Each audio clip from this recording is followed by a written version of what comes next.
Mr. Larry Parker, my man. How's it going, dude? It goes. It's great. I was thinking about how we first met, and as some people know, you do have a pretty sweet 911, but the true bonding came knowing that you were daily driving an Isuzu Trooper 2. Mm-hmm. Yep, I've had that Trooper for a long time. I think maybe 8-9 years now, I think. Dang. So like you've had the Trooper for the entirety of your time that you worked, even prior to Rivian. You had the Trooper too. Yeah, I think I got the Trooper a little after I started. Okay. I had actually been looking for an LC60 or an LC80 or one of that generation Land Cruisers. Yeah. But since I'm based in Michigan, not many have survived. Lasted that long. Mechanically you can find ones that run, but they're usually rusted out pretty bad. So it was like I was always looking for that, a Montero or something else, and that thing happened to pop up one day. I kind of wonder how the Montero, I think it is the Montero and the Trooper almost look exactly the same. Like if I take my glasses off, there's no way I can tell the difference between the two. It's like the guys got dinner together every night after one dude left Mitsubishi, the other guy left Isuzu, and they went and had sake together, and then all of a sudden these two things came out identically. How does that even happen? Because they are the same thing. They're like almost like a direct, especially in the long wheelbase. Like I feel like you see more short wheelbase Monteros than you do Troopers, but there is like a rare like Trooper RS, short wheelbase, which is a pretty rad car. Yeah, and they have some that have the flares too. I've seen some that have like the little flares that you bolt onto the side. Dude, I've been down rabbit holes trying to find parts for this thing, trying to get like a good bumper for it, that I can put a winch on, or the flares or the roof rack. These things are gone, man. They are all gone. They are absolutely wiped out. There's no parts. There's nothing. Mm-hmm.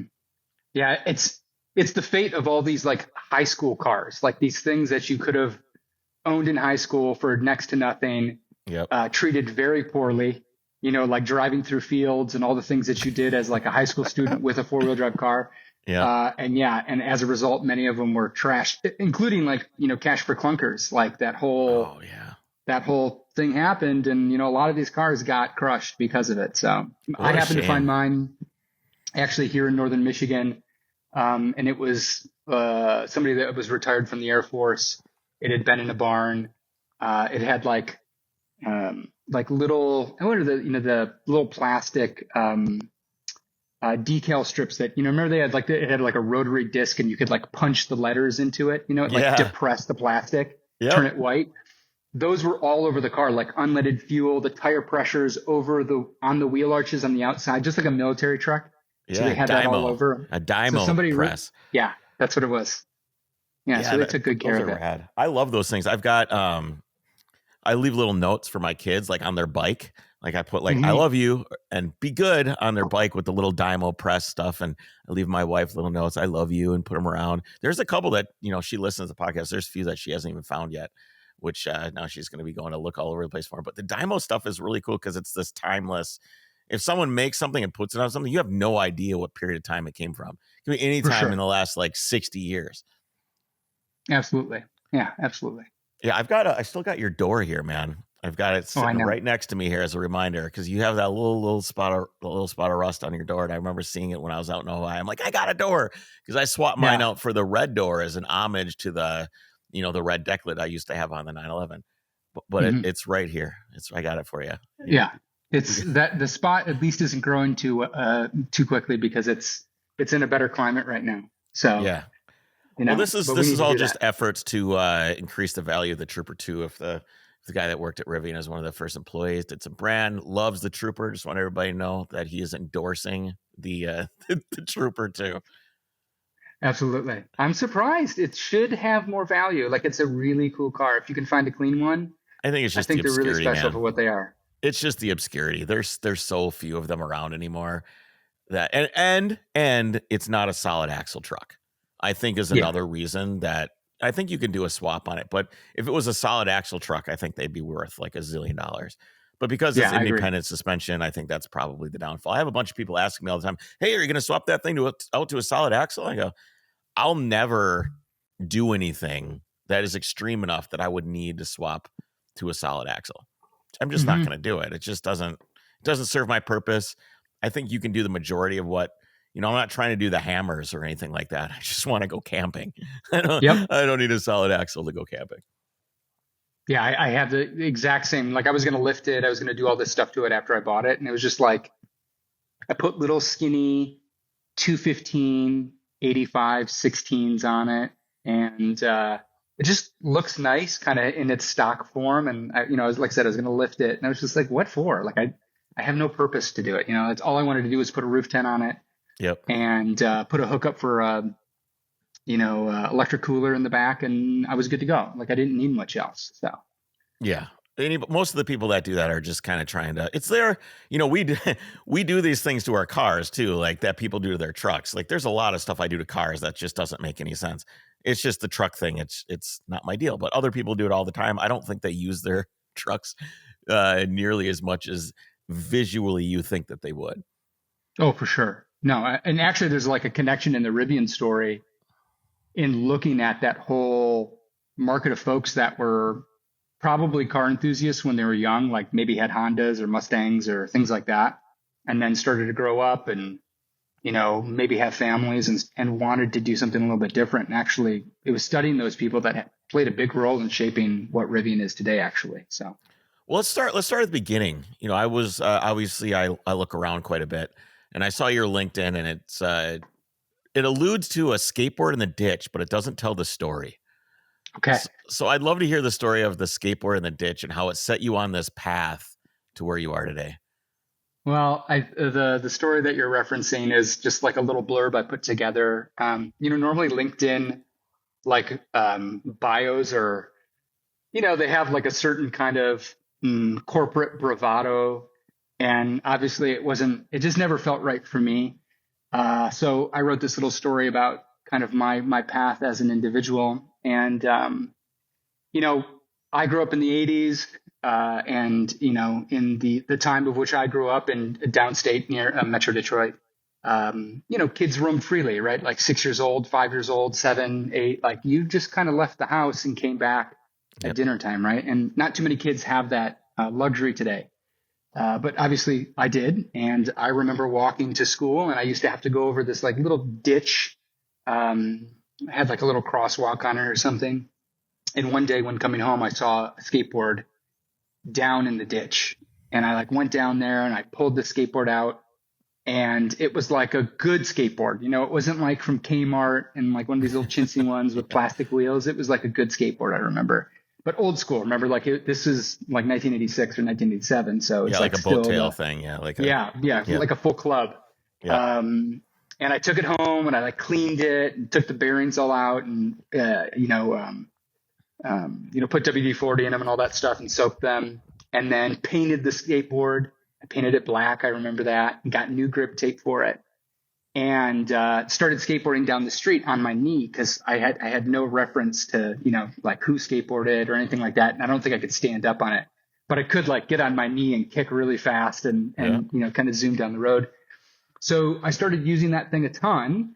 And it was around the same time too that my dad was trying to put me into Little League. And I went and, to a couple Little League games or maybe practices. And I don't really remember liking it, but for some reason, skateboarding, just the fun or the freedom of what it was at the time, like really started to kind of take hold. Unfortunately, the word got out in the neighborhood that Larry had the skateboard, and apparently it was somebody else's. And one day there's like a knock at the door, and it was like the kid and his parents. And they had heard that I had, the skateboard. I had found the skateboard or something like that. And so I had to give it back. And what happened to finders keepers, man? Finders keepers, losers weepers. Yeah, apparently that wasn't the case. But I was really bummed. And then luckily I kind of set the direction of, I need to go get a skateboard. And I went to my first skate shop, and it was called MJ's California Styles. It was in like Sterling Heights, Michigan. And I just remember walking in there, and you're just like, whoa, all this stuff and the brands and the clothing. So I feel like that was a kind of a big moment for me as like I made this decision I was going to be a skateboarder. And that really stuck with me. And as you know, like if you, well, one, you automatically associate with counterculture, and, you know, whether it's the music, the lifestyle, the people you hang out with, you know, even skateboarding in parking lots or behind buildings, like especially in that era, in the 1980s, early 90s, it was still something that was, you know, deviant. Yeah, for sure. I mean, I don't know if you remember, but like Nike did these great commercials probably in the late 90s, mid 90s, before they created Nike skateboarding, which was all about like skateboarding's not a crime. And like they were like arresting golfers and arresting all these people who were, you know, it was just kind of funny. So, I mean, I do think like the music, the art, the culture, all of those things that came along with the things you saw in the mags and everything like that really played a role in shaping who I was at the time. And, you know, as a young individual, I'm like music, style, all these things are generally influenced by something from outside yourself. And, you know, I feel like I took that pretty far. And I really do think that set me on kind of my path. Eventually, is there something, do you think, made you more susceptible to being into that kind of thing, into counterculture? Is there something in your childhood, or why do you think, because not everybody, you know, would find a skateboard and then dive into that, right? Some people just be like, oh, look, there's a skateboard. And was there anything about the counterculture that, you know, attached itself to part of you? Was there a reason for it? I feel like I grew up, my mom's a Brazilian immigrant. My dad was a machinist who traveled most of my life. So my dad worked out of town pretty much all of my life, you know, until I was in my late teens. So I only saw him every other weekend. So I spent a lot of time by myself as a kid, kind of roaming, figuring things out. And at a really young age, like when it came time to take the training wheels off my bike, when I was like 6, I did it myself. Like, you know, I went in the garage and got the combination wrench and pulled them off and took off down the street, loose wheel, kind of flapping behind the bike. So from a really young age, I remember my dad making me or asking me to do stuff when he was out of town. And like the one that always is very memorable is my dad calling me when I was like 11 and telling me to change the water heater.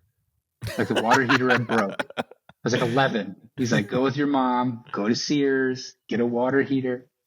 So I think some part of it is that like I was always kind of solo in that regard. So I feel like they kind of go hand in hand, you know, that kind of upbringing of being self-reliant and making decisions yourself and doing things on your own, played a pretty big role. Did the water heater work out? Did it work out? It worked. And the funny thing, again, I'm like 10, I'm like 11 or 12 years old. We go there, we get like the flexible tubing to connect the water lines because I can't solder, you know, like I don't know how to do that, but I make it work. And there's like these big loops in it. And then the exhaust, you know, the vent pipe out of the top of a gas water heater, it didn't connect with a new one. So I made like a tinfoil tube out of like 6 sheets of tinfoil to connect these things. And that was like literally on my mom's water heater for like 25 years. I still go to her house. I mean, maybe 10 years ago, and it was still there. And it was like, we really need to change this. Like, that's not up to code. I don't know if that's that. Yeah. So that's kind of, that drove a lot of stuff, you know, from, you know, working on cars and boats and motorcycles and bikes and things like that. And I think it played a big role.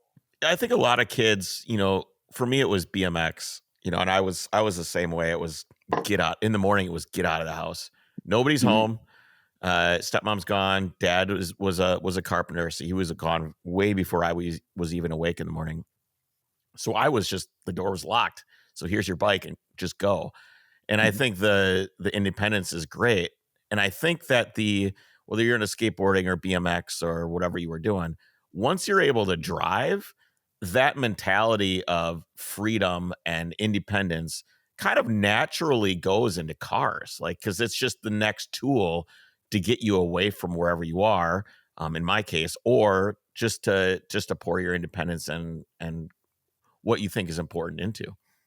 Oh, absolutely. I mean, the car is a big moment, or was a big moment. I assume it still has a lot of weight in the life of a young child today or a teenager, but I don't know if it did in the same way because, you know, without connection and phones. I don't know. The freedom was a little bit different, you know. You certainly can get into more trouble, you know, if you wanted to. Yeah, nobody could really check up on you. Yeah, You're no. just like, right now I can look at my phone and see where my kids are. I Yeah. don't, but I can. You know, Mhm. I can see, oh, they're at swim lessons, which is what they are right now. And I can see exactly where they are. Back then it was just my parents left for work in the morning and then they were just gone all day. They didn't think, well, they probably did think about me, but in my head, they didn't. I could do whatever I wanted. Mhm. Stop me. Just try, because nobody's going to try. I'm alone. Yeah. What a wild time. Yeah. So I think there's some positive attributes to that too, that like, I think of course, infusing into our kids' lives also has some, you know, powerful impacts, you know, but yeah, I think it's the whole, you need to fall down and skin your knee so you know what it's like to fall down and skin your knee. FCP Euro is an online retailer of OE, OEM, genuine aftermarket, and performance parts for European cars. From BMW to Porsche, Volvo, and more, their catalog is a one-stop shop with over 275,000 unique products, including expert assembled kits to make shopping simpler. Actively building out the Volkswagen, Audi, and Porsche catalogs from current to our favorite classics, including the Mark I Scirocco freeride car, they are working to have every part you need for all of your cars. Plus, every product they sell is backed by a lifetime replacement guarantee. Even wear items like wiper blades, brake pads, and oil filters, lifetime warranty. With the opening of their distribution center in Mesa, Arizona, FCP Euro is now shipping parts from both coasts, serving most of the country in 3 days or less with free shipping. We at Overcrest have been working with FCP Euro for years and can vouch for them. They are real people who are passionate about what they do and the cars we love, while making sure to put you, the customer, first. Check them out today at fcpeuro.com and take advantage of free shipping on any order over $49. yeah, you know, absolutely. that kind of thing. You have to do it. So what is the car life for Larry? How does that start off after skateboarding? What did you end up with? Where first car was the scoop? So my first car was a 1991 Pontiac Grand Am 5-speed HO that was blown. So what? Give me a break, man. It had bad timing chain. So actually, there was like the segue between like skateboarding and cars with boats. So like the one way my dad and I did connect was through boats. So my dad grew up on the water on Lake St. Clair, you know, and boats were his thing. He was never really into cars, so he didn't have any kind of special car growing up, right? Like it just wasn't a thing. He always had like a, you know, random truck or this or that. Yep. But probably when I was 14 or 15, we worked on a couple different boats together, a little 14-foot Checkmate and an 18-foot Downsy and a couple things like that. Which side of the boat was the steering wheel on in the Downsy? It was on the right side. It was on the right-hand side. Okay, cool. Because sometimes they flop. Yeah. Yeah. As they got newer, they switched over. Yeah. I dude, being from Minnesota, I love boats, man. I had an old XK22 Chris Craft. One of my buddies. My dad had it. 16. My dad had an XK22. That was his no boat. kidding. Yeah, absolutely. Actually, if you go on my Instagram and you look on the wall right here. Look behind me. Wow. There it is. I never saw it because it came before my time. But if you go on my Instagram and you look, there's like maybe, I don't know, 3 or 4 posts ago. I don't know how long ago it was, but there's 8mm video that I found of my dad when we cleaned out his cabin because he died a couple years ago. And there's video of the XK22 in that. And again, this is like I don't know, late 60s, early 70s. The guy had good taste in boats. That was like a hot boat back in the day. Yeah, it did like 60. It had LT1 in it. Thing motored, dude. I mean, granted, you had to brace yourself and hold onto the steering wheel like you were holding onto the hand of God as he pulled you away because it wanted to rip the steering wheel out of your hands. So there's no hydraulic steering in that thing. You just had to hold on. Yeah, absolutely. Yeah, so the boats and working on boats and, you know, all that stuff kind of parlayed into getting my first car. Like I said, it was a red 91 Grand Am HO. So I think it had some special package, like it had cams, like their WS. I forgot what they were called. Was this your choice? Yeah. And my uncle Larry rebuilt the motor for me. Okay. He had an engine shop in St. Clair, Michigan, and it was a great car. But I crashed it. I wrecked it after burning up lots of tires. And then I think the second car was a Jeep Comanche, 2-wheel drive, baby blue. And then I had an F-150 long bed with a manual. Did you care? I mean, was everything? Yeah. Okay. So this was important. For sure. These vehicles. Yeah, for sure. And then like the first car that started to influence kind of like, I don't know, car enthusiast world for me, is I bought a 1990 GLI, or maybe it was a 91 GLI, 16 valve with the short ratio gearbox. What was that? The O2A or something like that. Yep. And that got me into autocrossing. I bought an 86 GTI. It was a really ratty car. And then I bought a 944 S2 when I was like 19. And I put a picture of it for you. I sent it to you. So there's a red 944 S2 in there that I had for a number of years. And that really kind of like, I was autocrossing a bunch. I started going to track days. I joined the PCA, Oh, there she is right there. Yeah. There it is. And it may have a cage at that point. It may have a cage yeah, at I that can point. see in there. Yeah. So I caged it when I was, again, like 21. So I could get my club racing license to go racing with the PCA. And I think there was a lot of requirements. Like they made you go to a lot of track days, I think like 10 or 12 track days. And when you're like 19, just spending $250 or $200 or whatever it was to a track day was like, it was kind of a hard thing at the time. Yeah. But I blew that motor up and found pistons and, so. How you blowing motor? How'd you blow the motor on this thing? What did you do? At a track day, I think it just got hot. Those are the Alumisil cylinder bores, so there's aluminum piston and aluminum bore. And I think I don't think they like heat. So I just scored up the cylinder walls really bad at Waterford Hills road course. And then it took forever. To find pistons. But at the time I'd been working I got a job at a motorsport shock company, and I'm like 20, maybe 19. And I get a job at this motorsport shock company called Morris Dampers, which is now gone. It was only around for a few years. And they had a shop car. That was a 92 Eagle Talon. And the guy who started the company was a guy named Evan Moen. He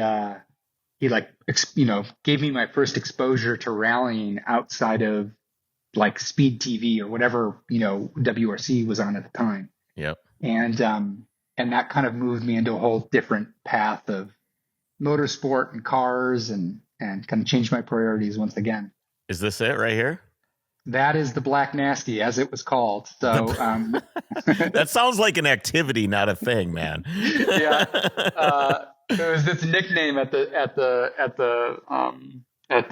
company, Morris. And when it went out of business, the owner couldn't pay me, so he gave me the car, and then I caged it and prepped it and did shocks for it and built the motor and gearbox and all that stuff. So was it a sense of competition for you? Because you did autocross and then you did track days in the rally. Was it the competition of it or the experience of it? Why are you doing this stuff? CSF Cooling has always been at the forefront of quality products for a fair price. With a rich history stretching over 7 decades, they provide the best high-performance and OEM Plus cooling systems on the market today. CSF offers over 3,000 different cooling applications for the most popular makes and models on the road today. From classic copper brass radiators for Land Cruisers, Jeeps, and Datsuns, to vintage 80s Mercedes, BMW, and Audi and Porsche platforms, all the way up to new vehicles. Check out their expanding Classic Series lineup and be sure to check them out at csfrace.com or on social media. It was the experience of it for me, for sure. It wasn't really, I'm not a really super competitive person. It's probably another reason that individual sports were never really a draw for me, because that idea of competition really didn't do it. But I was mountain biking, I was doing these other things, and I found a lot of community connection between the rally community and some of those other activities, like, you know, especially rallying in the early 2000s, you know, before the Ken Block era and Travis Pastrana and some of those guys came in, you know, it was pretty underground. I mean, it still is. US Rally is still underground, frankly. But there's a lot of camaraderie. You know, it's just it's like the counterculture of racing, you know, realistically. I feel like rallying is in a lot of ways. But it was before like the dollars really started to come into US rallying, you know, where like people were bringing big rigs and spare cars and, you know, all kinds of crazy stuff like that. It was a little bit more grassroots. I mean, still is really grassroots, frankly. But it was always about just kind of the experience. And I really like to build cars. Like I realized that, you know, I just finished a car, maybe a year ago, I finished a car, if it's ever finished. But I really recognize that like building cars and engines and gearboxes is like what I really enjoy. Racing more is fun a lot than a of water fun. heater. It is. This is true. This is true. It's I'm trying to like, I'm seeing kind of the path, right? You know, of starting out being independent, you know, being forced to like do the training wheels, being, you know, installing the water heater at 12 years old, getting into rallying. When you do something like rallying, autocross, stuff like that, you have to be able to fix stuff yourself. You have to, or you can't afford to do it. Yeah, Unless especially when you're young. Yeah. Yeah. There's no way. It's just not possible. So you're forced to do it. So obviously you've got an aptitude for this stuff, mechanical aptitude at the least, but also an exploratory attitude of learning, right? Learning how things work, because otherwise you can't fix it if you don't learn how it works. So like 18, 19 years old, that you're starting to do this rally stuff, and you're starting to really get into cars. What are you doing for like education? Like what is what path are you putting yourself on after high school to get to where you are now? Yeah. So I went to a very blue collar high school. You know, I came from a really blue collar community with all of my friends. So very few of my social group growing up were going to college. Very few people. And when I graduated high school, was that deterministic or a choice for them? I think it's just a cultural thing. You know what I mean? Like if you didn't have parents that, you know, went to higher education and didn't get prompted really to do it, it's just kind of a natural path. You know what I mean? I mean, they say your life looks closest like your 5 closest friends or whatever. And I feel like that was the case for a lot of us. And I really remember, and I wasn't a great student. I'll mention that. I mean, first of all, I'm dyslexic. I was, you know, diagnosed with dyslexia when I was in fourth grade, which kind of put me in a certain group to say in school. And that education was always kind of a challenge for me, or at least not very stimulating.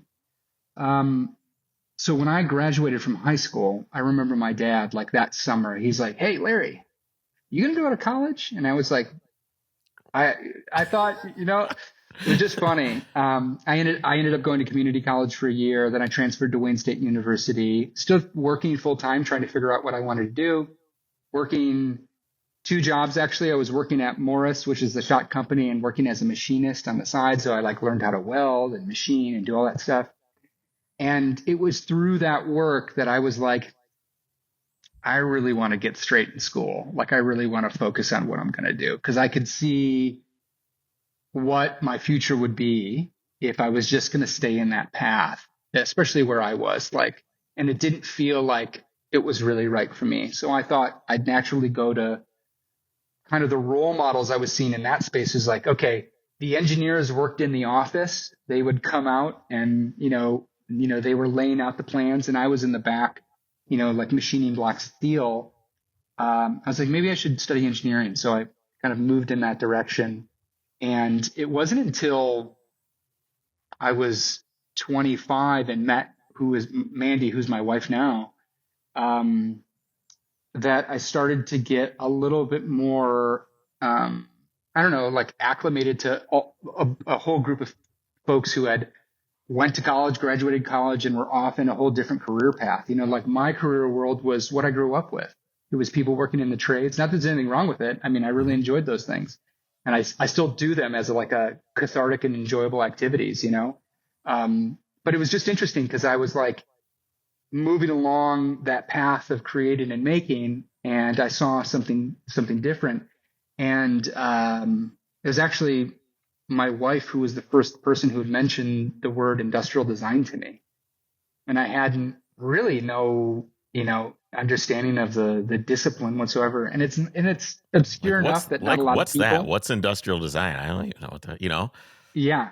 So, and it was actually because we ordered furniture. We had ordered chairs from this thing. And, my wife said who the designer was. And I was like, somebody gets paid to do that. And it's not an engineer. So I went back to school at the College for Creative Studies when I was 26 to study industrial design. And that's what I ended up graduating for. And again, yet another kind of like reinvention or new task. But, I still had a rally car at the time. I actually stopped rallying pretty much while I was going to school because it was too big of a distraction for me. Just the effort and energy and mental focus you need to put into building, maintaining, and racing a car. I was like, I gotta chill on the racing so I could focus on school because it was tough. I mean, design school is a hard place to go. I mean, just the amount of work and effort you need to put in to be successful in a design school is different than I think other disciplines. Like you can kind of fake a test or really not study or cram, last minute for a test. But in design school, like you literally have to put the work on the wall every day. And if you don't do the work, like everybody is grading you. The whole class gives you crit. And you're just like, anytime you if you didn't get it done, I always remember it. Like it was always just like such a crummy feeling to put up your 8 pages when you needed 30 of sketches or something like that. So what did you see yourself doing? What did you what kind of industrial design did you see future Larry being involved I actually thought I would work in mountain biking, snowboarding, one of these things that were kind of close to me as a hobby. Actually, I never wanted to work in the car industry, even though I was an enthusiast. When I got an introduction into industrial design, there's generally 2 paths people go: car design, or they go in the industrial design category, which could be footwear, consumer products, and then things agency style work, design thinking, research, things like that. Yeah, you could have even microwaves or anything. Oh, just yeah. And a toothbrush. I mean, it's kind of interesting that you recognize that there's an entire profession that is kind of very, I don't know, it's kind of hidden from everyday life, but every single thing needs you to be interact conceived. With, it has to be designed conceived by somebody. Yeah, it's got to be. At some point, it was nothing, and then it was something, and someone has to do that part. Yeah, so I thought I would be in that space, but I didn't end up going there right away. I actually worked in automotive for a little bit in the very Was that a beginning. choice? Were you like, I don't want to do cars? I don't want to do that. For some reason, I got turned off to the car design world really early on because I'd say he was a mentor of mine, a friend who had worked in the car industry for years. When I decided to go back to the design world, kind of seemed to push me away from going into a car design studio in the big 3, as kind of slow, not super innovative spaces that, will take a long time to get anything done. And they're also really siloed. I know people that just do seats or just do steering wheels or just do shift knobs or handles, just didn't seem to speak to me on what I wanted to do, even though I wasn't, I still am an enthusiast through and through. So, I thought I'd go work on something like mountain bikes or, design bindings for a company, boots, something that was again, experientially interesting to me day to day, that I thought you could express yourself and bring something new to life. So what was the first gig, the first industrial design gig? What are you making? What was the first thing you made that got sold to someone in the real world? Let me put it that way. Well, it happened before the industrial design world, because while I was working in the industrial design space, or while I was going to school, I got a job in aerospace. And I worked for this company called AAR Cargo Systems. And I designed aircraft cargo handling systems. So the things that hold the containers in the belly of the plane. Yeah. It was a weird job. somebody who I know. It's like the grid where the strap has to go around and get locked in and like. Kind of all that stuff.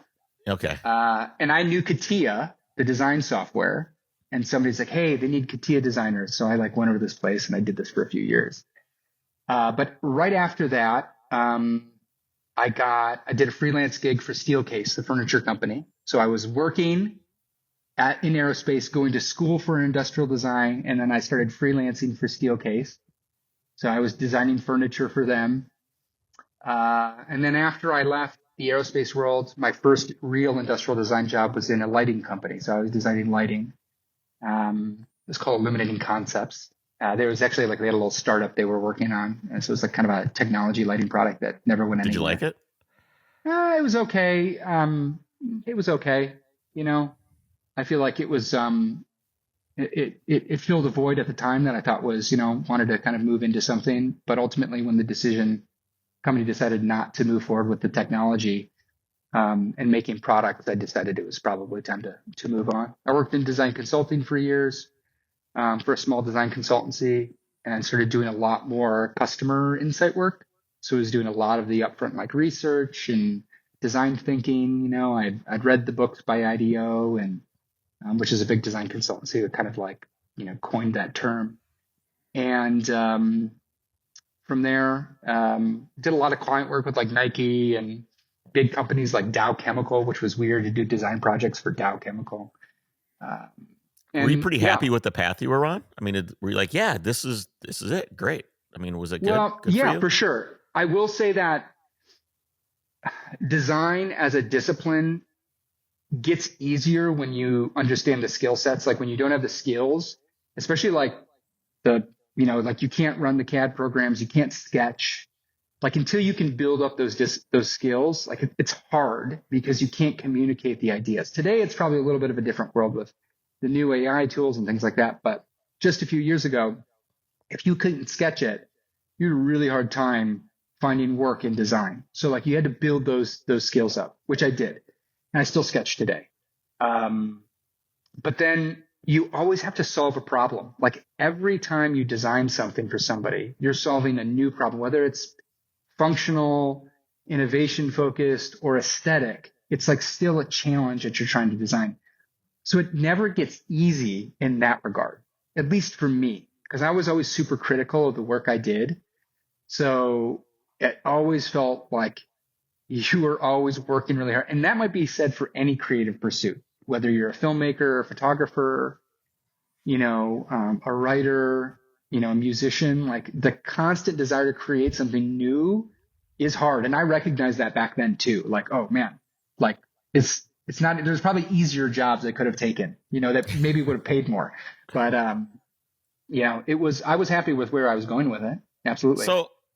So then Trent, you didn't want to do cars, and then all of a sudden comes along an opportunity to work at Rivian, which this is 2015. And I just want to kind of lay out the car space in 2015 for people. Cause it was 9-10 years ago now. The only one making an EV was Tesla. And it was the Model S. There was no Model 3. You had the Model S. The X just came out at the end of 2015. So that was only a glimmer in someone's eye. There was nothing else, really. There was nothing there. Everything, as we know, looked like homogeneous blobs.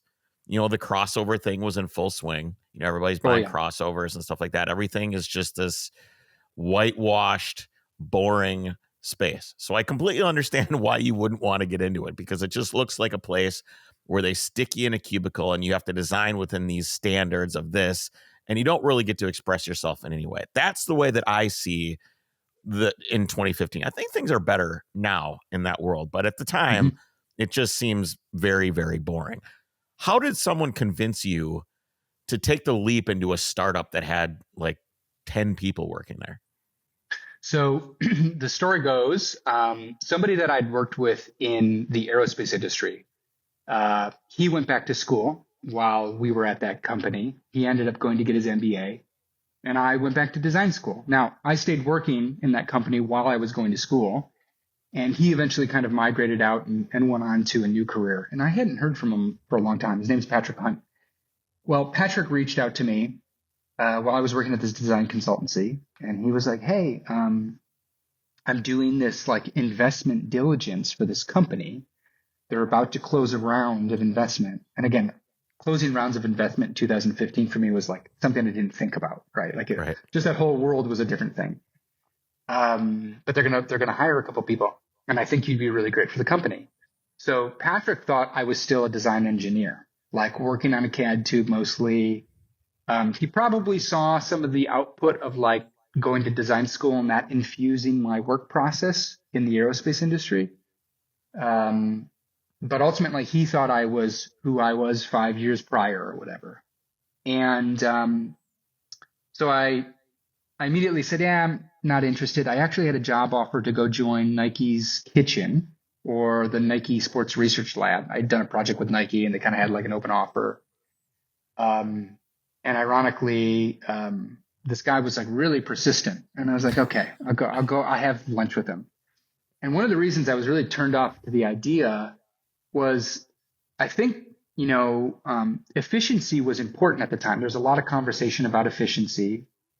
And our design agency, and this is 2013, 14, was working with this company called Elio Motors. We did not design the Elio 3-wheel car. We got contracted to do renderings of it. So like somebody had already designed it and they wanted us to like do in situ renderings of the Elio on like, forest streets and things like that, like early CGI kind of in use renderings. And I just remember, every time I'd see the vehicle like in like lime green, it just like kind of hurt my soul a little bit, like thinking about this $6,800 car and that you got to wear a helmet in, and it just like all of it was not right for me. I got to pull a picture of this thing up just so people can see what. Here, I'll even pull up a lime green one. And people were psyched about it too. At the time, people were really psyched. Here we go. Is this the lime green one that you're talking about? Ah, there it is. There it is. Yeah. Oh, so much pain. So much pain. So, this looks like a car for people that like motorcycles that don't want to drive a motorcycle. Yeah. So again, every time I saw the Elio, it hurt me a little bit inside. But conceptually, it was a good idea. It was supposed to be like under $7,000. It was supposed to get 60 miles a gallon. Very friendly and approachable. Say hello. Yeah.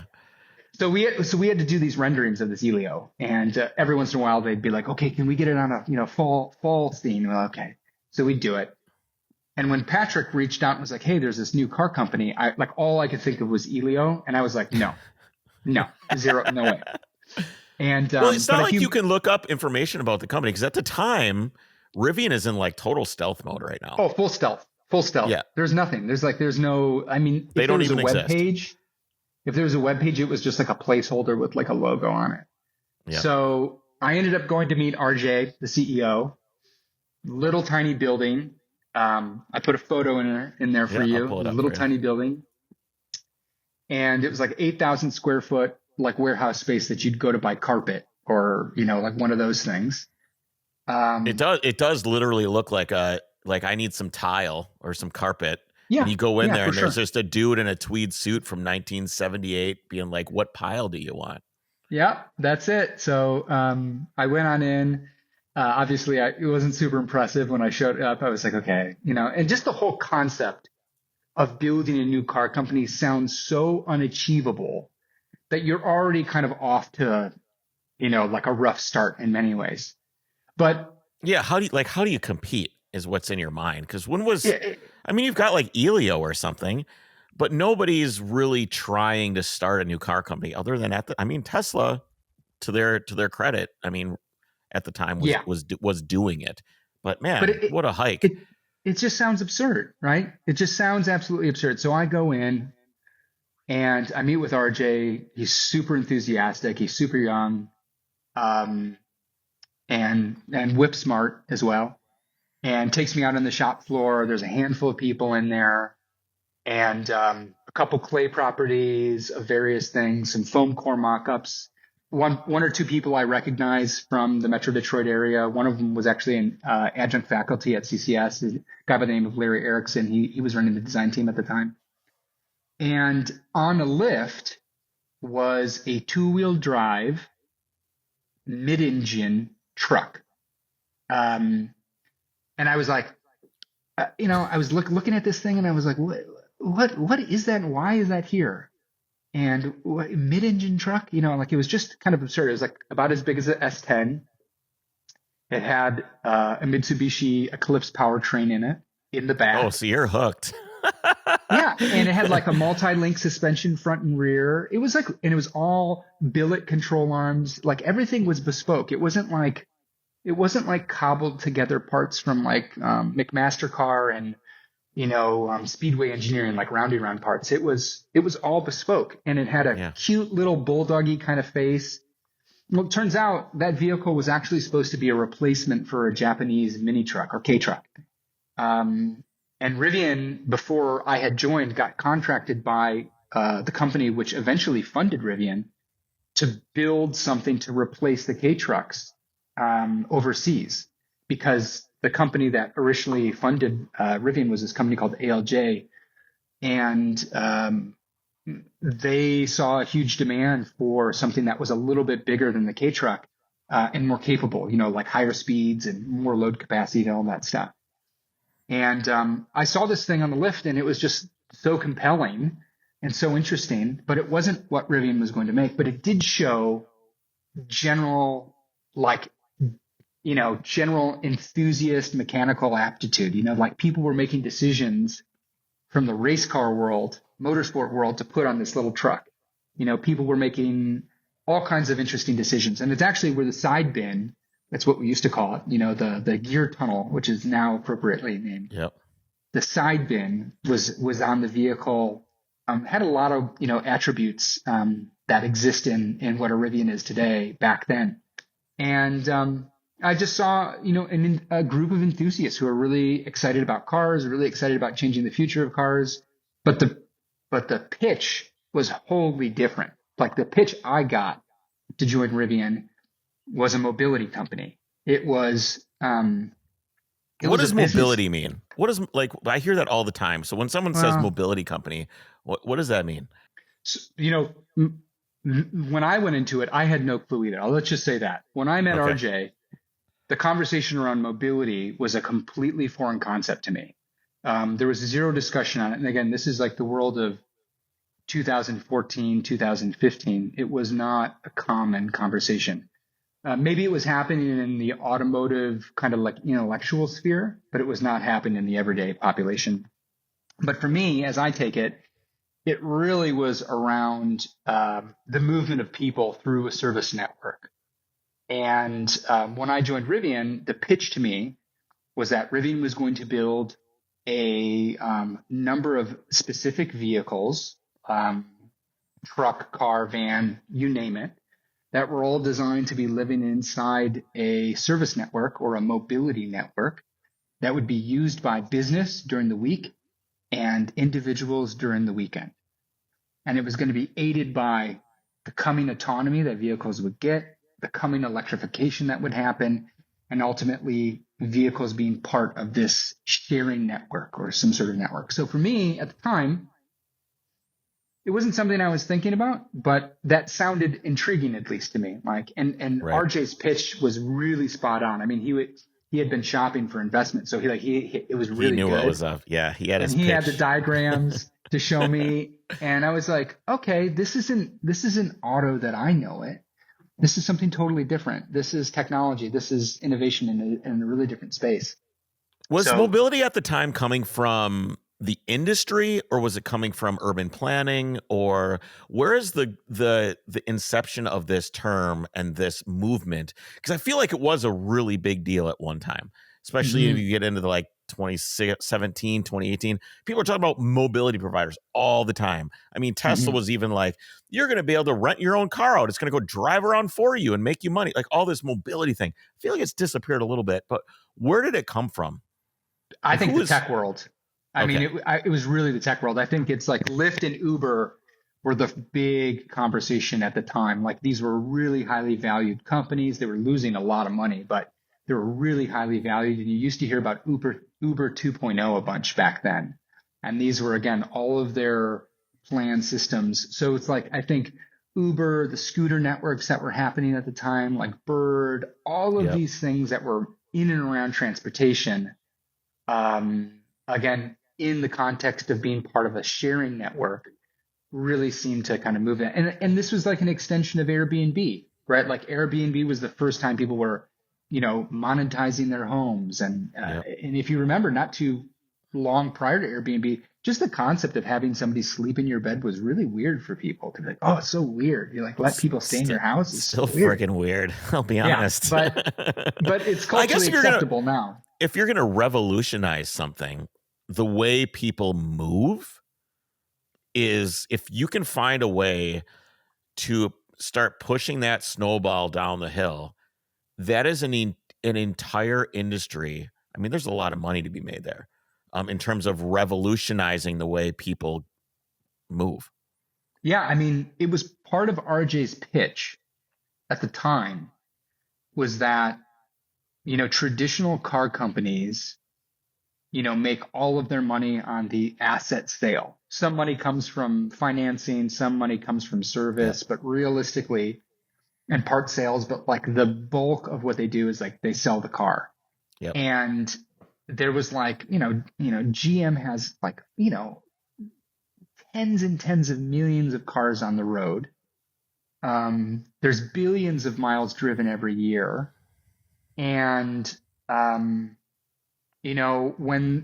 when I think the financial crisis hit and like, Ford took a big hit and GM filed for bankruptcy and all that stuff happened, right? A big part of RJ's pitch was like these guys had like literally tens of millions of cars on the road, but they couldn't generate any revenue from these vehicles that are already just driving around. Right. So that like when I joined Rivian, it was really a business case. It was like, here's the future. Electrification's coming. Self-driving cars are coming.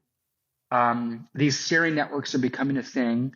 Like all these old models, how cars are built, sold, and serviced are based on something that's like 100 years old. Here's this new world coming. We need to build a company that supports that. So when I joined, that's what it really was all about. I mean, adventure, off-road driving, like none of that had any inkling to do with why the business existed.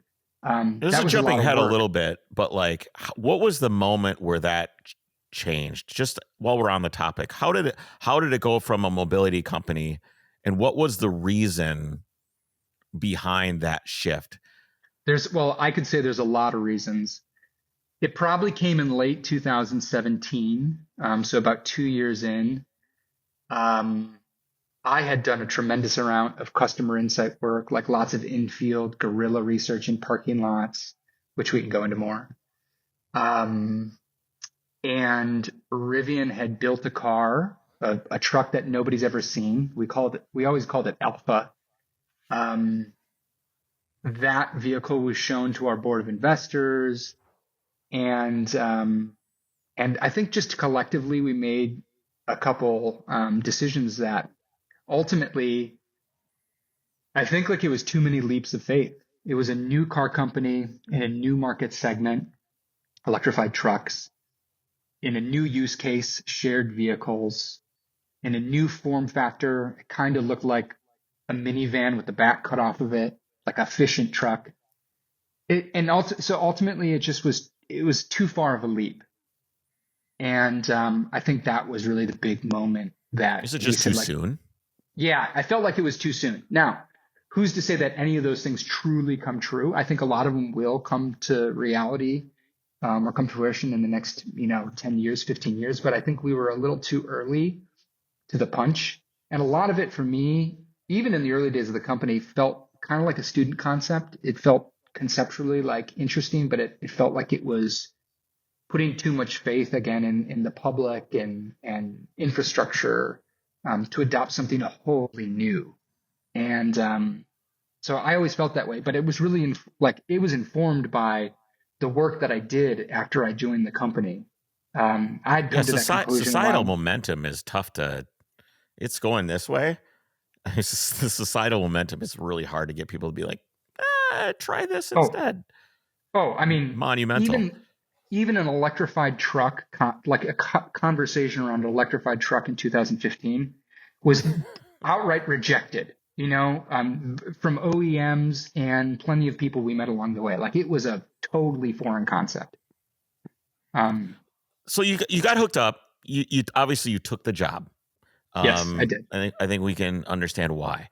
So what are you doing what's the first day? What is your job? What is Larry Parker's job at Rivian?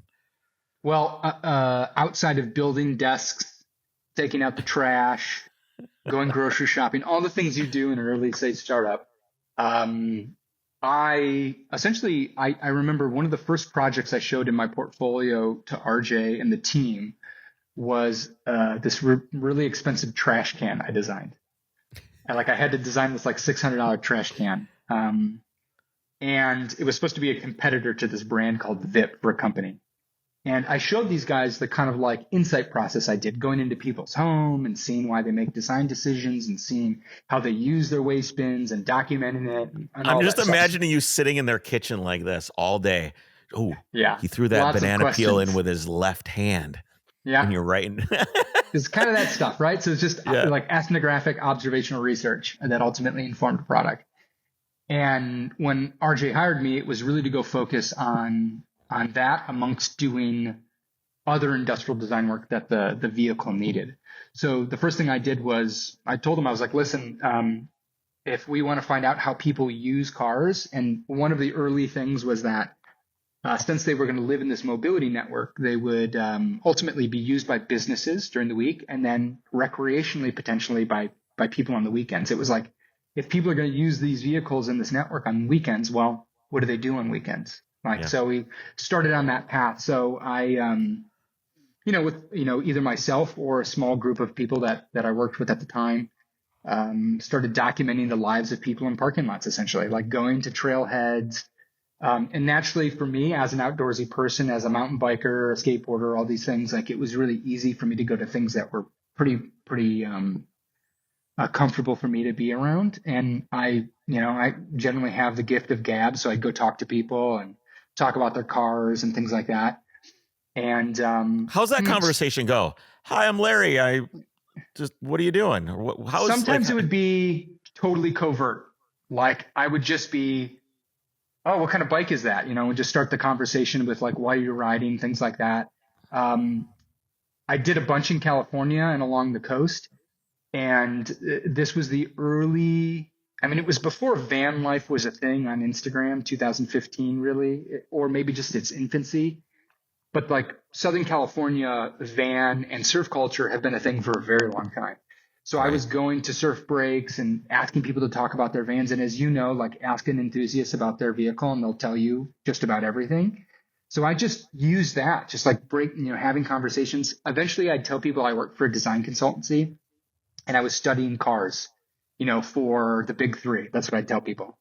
And then they start asking you questions, I'm sure. And then but they were always so excited to hear that they actually cared about how people use their car and they're going to use that to influence what they design. They thought that was the coolest thing. They also thought it was a really cool job. I got to go around, meet people, talk about their cars, document, take photos. So I did that. Do you think people thought it was so cool because they felt that the manufacturers previously didn't give a shit? Do you think that's one of the reasons why they thought it was so amazing that you were out there doing what you were doing, because they felt left out? Yeah, I would assume so. Yeah, absolutely. Right? Especially these niche communities. Again, people who are building surf rigs or building cars that are just really catered around them going climbing, with the cubbies and all the things kind of designed to how they use it. So yeah, I think people really felt excited that people were interested. Someone's in being actually involved paying in that attention. That almost seems like that's the inception of where you guys ended up going.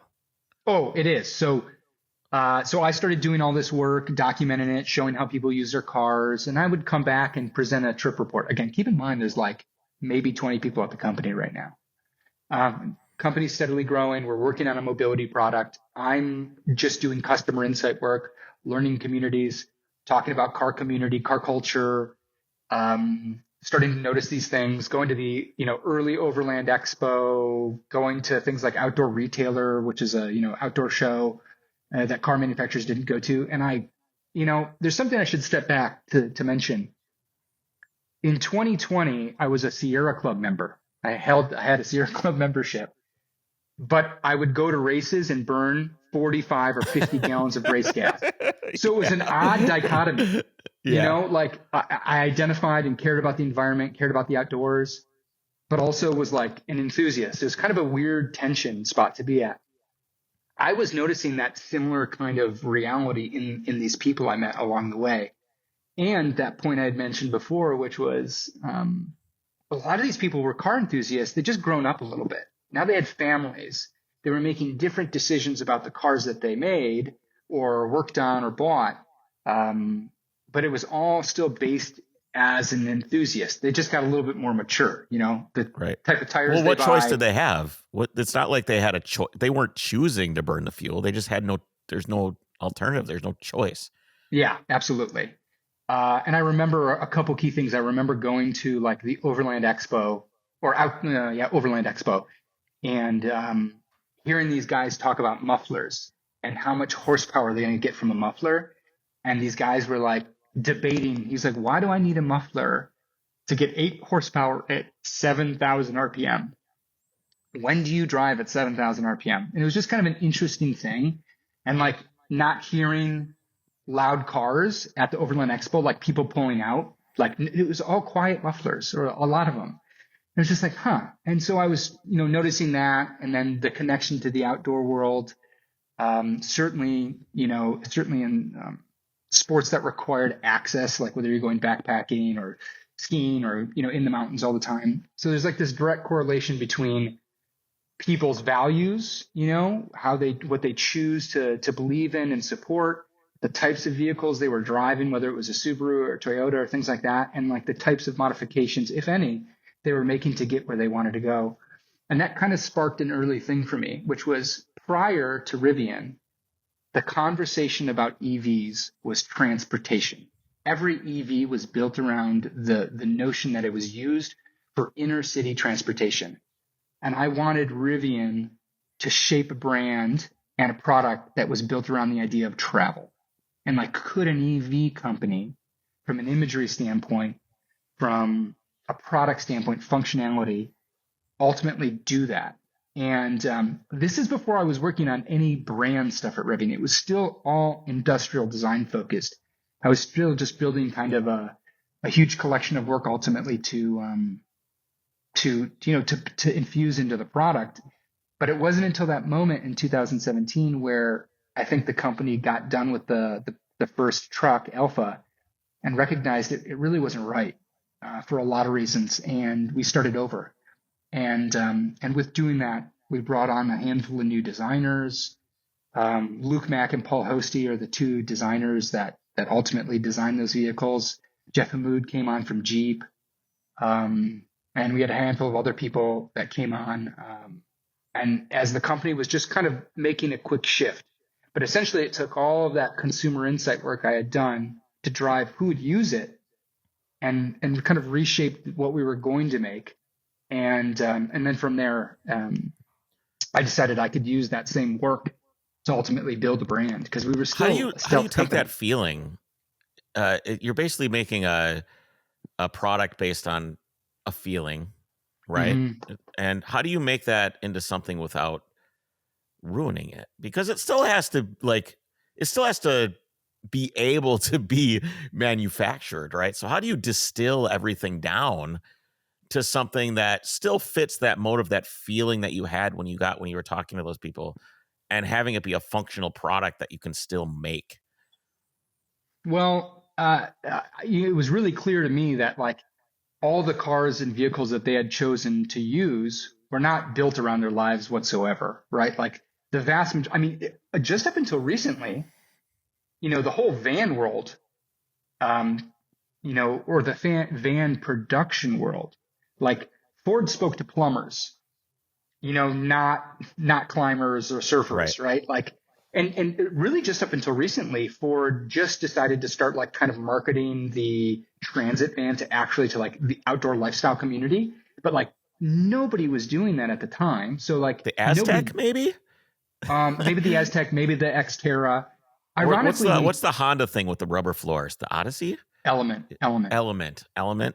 The irony though is like anytime a car company has tried to build a product for a market, it usually doesn't land. Like who bought Elements? Senior citizens. Same thing with PT Cruisers. Like all of these vehicles that were like, they're almost like, I'm not going to say they're cliches, but I think it happens too quickly and too much in a vacuum. Not to mention like just the whole corporate process of decisions that get made become kind of caricatures of markets sometimes and then don't land.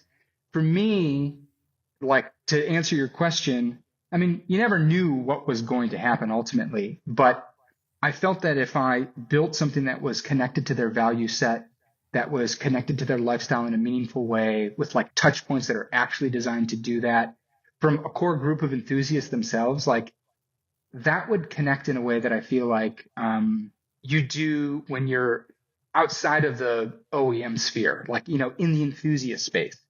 And so it was a gamble, but I would say that's probably one of the things that I'm historically good at. Like, I don't, you know, like to talk about being good or bad or whatever. I'll tell you what I'm bad at, but making decisions when there's not a clear direction is something I'm comfortable with. And that, why did it work? It seems to have worked. Like, why did it work? Why did that, what you guys did and the research you did and, you know, writing that story and, you know, funneling down, distilling it into what you guys finally made as a brand, like a concept of what Rivian is, you know, travel rather than transportation. Why did it work? Because the truck is really well received. The brand is really well received. Obviously, Volkswagen thinks it's really great. Why did it work when it didn't work for others? Well, every decision came from the same place ultimately. So when Rivian was a mobility company, every design decision was focused, you know, really came from that direction, right? Like everything was made. Ultimately, we didn't do that. And when we reset to really focus on what R1 is, a couple things happened. We bought the factory, the Mitsubishi factory. So that's the former Diamond Star Motors plant. But we had this bulk of work, this customer work, this early brand work on what it could look and feel like, this notion. Everybody on board in the organization was bought into that idea. Design decisions, business decisions, you know, all the things that we made came from that perspective. And I think that's why it works. And I think if you go to an OEM, it ends up being marketing wants this, design and engineering want that. You have a lot of competing factions, the dealer network, you know what I mean? Like the dealer lobby, you know, legacy vehicles. There's so many factors that feed into what something ultimately is. Even if it was the most pure idea that one department baked up, it's hard to get organizational buy-in. We had organizational buy-in at Rivian for a couple of reasons. One, I worked really hard to kind of infuse the brand values into the organization from an early stage, and RJ really helped me do that.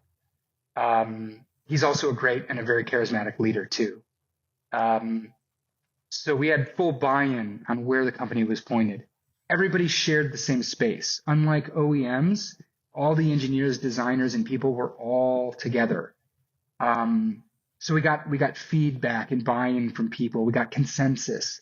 So I think, you know, ultimately that since so many of those decisions came from there, and ultimately that were based in actual human desire and need, like that's why Rivian works. And it still today continues that, you know, like that spirit, that ethos. And then there's a lot of other factors that came to life to make it work. Since we aligned with the enthusiast world and the outdoor world, we eventually shot photos that way. And you know, we built all an in-house team. We didn't do paid marketing. Like we were scrappy when it came to doing it. So it inherently had a different feel because we broke a lot of rules, you know, that exist in kind of the space. Do you think that will be adopted as time goes on, what you guys did and the path and the way that you guys did things? The cookbook, like if you were to look at the recipe, right, all the things that you did, do you think that that's going to start to become more prevalent as another company finds like, hey, here's this market that's kind of ignored. This is how these people do things. Whether for me, like if I wanted something, I think of like we have a Golf R out there, but it doesn't really fit exactly what I want. You know, there's a lot of things I don't like about that vehicle. But just like the sports car version of Rivian, where is that? Why doesn't that exist yet? Or I don't know. You're probably better at thinking of different market segments than I am. But is that recipe going to be copy pasted? And are we going to have more companies like Rivian popping up that are so efficient, agile, and able to really drill down on a very specific purpose, like you guys have in the lifestyle that you guys have embraced and marketed to? Which is what, like you said, the OEMs can't do it. They're too big. They're too siloed. It's too many people wanting too many different things. When are we going to start to see all these smaller companies pop up and start to just take these little bites out of the monoliths that is the, you know, like the big three, or for example? Well, I don't think that the process is unique to Rivian. So I took like what I would consider a pretty traditional industrial design process and applied it to building a car and a brand. And I think people at OEMs do this work all the time, right? But they do it in much smaller segments, and probably their scope of influence is probably relatively small. So that's where like there were a number of factors at Rivian or any disruptive company who gets to understand why they're going to make a product, develop technology that kind of explores what that is and uses it to its fullest, and then ultimately can execute really quickly. So I don't think that's new. I just think that you need to have a lot of things, like let's just say the planets need to align. Like if Rivian would have been 2 years earlier or 2 years late, I don't think it would be here in the same way, or not at all, realistically speaking. And they still have a ways to go. You know, there's positive things happening, but the reality is, you know, when I started Rivian and the electrification, we were actually going to build a range extended hybrid when I joined. Like that was the first thing. And between when I accepted the job and started in like 1 month or 6 weeks, whatever it took me to join, that had been scrapped. And it should have been like a little, you know, a little kind of foreshadowing of what my life was going to look like over the next 8 years. Very rapid changes. So yeah, I do absolutely believe that other companies can do it, and they're doing it every day. They just need to have the right ingredients and in the right places to actually execute on it. Because I know there's tons of talented people in all these organizations, but like, can it leave the design studio or the engineer's cubicle and influence the business makers in the company and the decision makers, you know? And that's what we got to do. And I think that's what made it really, really special. And they're still doing it today. You know, it's still a part of what's happening. I mean, a project I started over 2 years ago, 2.5 years ago, which is a refresh to the UI, like making the UI in the Rivian ownable, like creating that character gear guard, which is the character that is kind of baked into the vehicle in a couple spots. Like we started that stuff a long time ago, and they're still executing on a lot of that stuff today. AC Solutions offers complete plug-and-play air conditioning conversion kits for your classic BMW, such as the E30, E28, and E24, and soon-to-be Porsche. Featuring OEM quality components with period-correct finishes and materials, their products are designed as a drop-in upgrade to your old factory system, but with the performance of modern technology. Their products stem from hands-on design and development with a deep knowledge and passion for these vehicles. They're designed by enthusiasts for enthusiasts and come complete with a full warranty and quality instructions mirroring those of a factory manual. Check them all out at acsolutions.co. That's acsolutions.co. Petrolbox is a monthly service made specifically for the automotive enthusiast. Each month, they carefully select items including tools, detailing supplies, apparel, garage gear, stickers, and publications to be sent right there to your doorstep.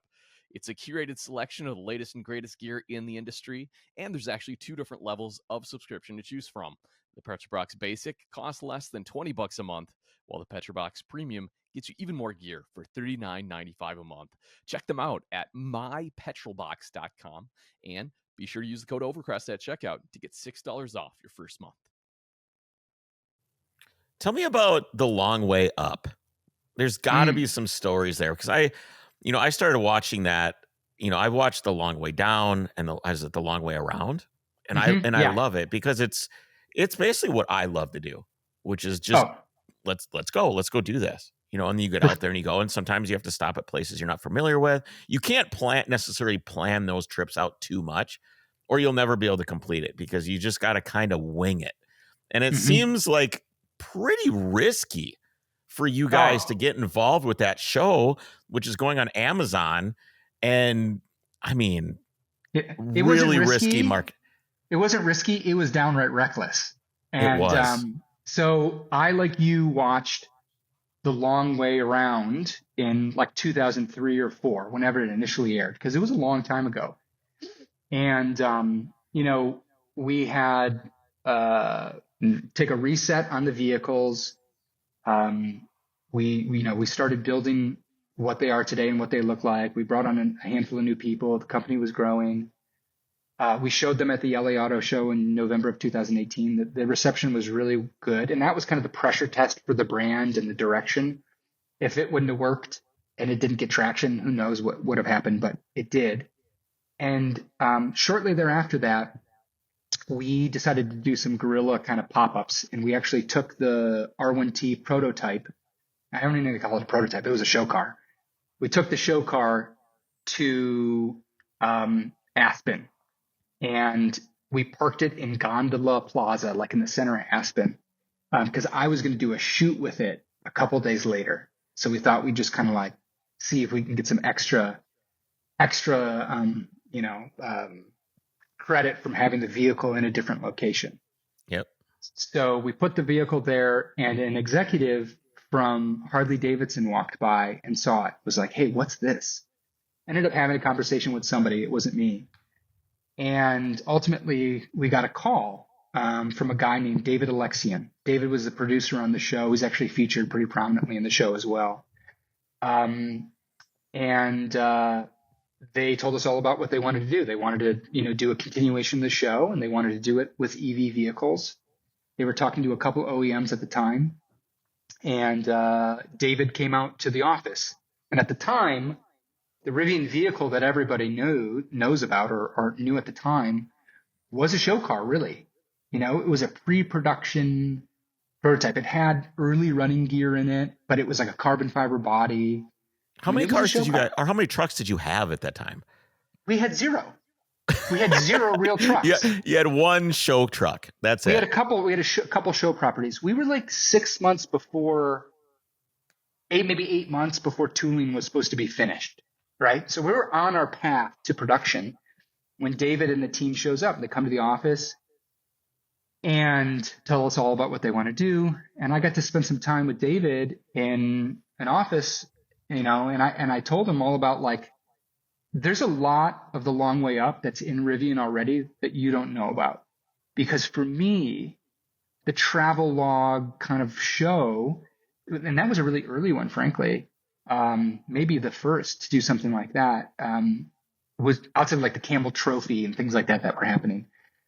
It was really inspiring to me. And so I told David all about this, and David will tell you he's like a total romantic. So he was just like in love with the idea that part of his show that he had shot 20 years ago infused the work that I'm doing today now that he's interested. It was just kind of a weird circle. And RJ and the team kind of pulled it all together and moved hell or high water. And we made early tooling just for this. We made aluminum tooling just to stamp a certain number of bodies so we could do this.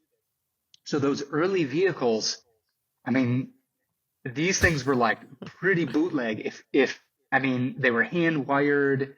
They had really early batteries, really early motor systems. I mean, full of 3D printed parts, 3D printed dashboard stores. Like, it was not only a risk for us, but it was a risk for the whole team on like the potential to do this. Not to mention we had to put in a charging network. There was people putting in level 2 chargers ahead of it through a power company, South American power company. They were working together.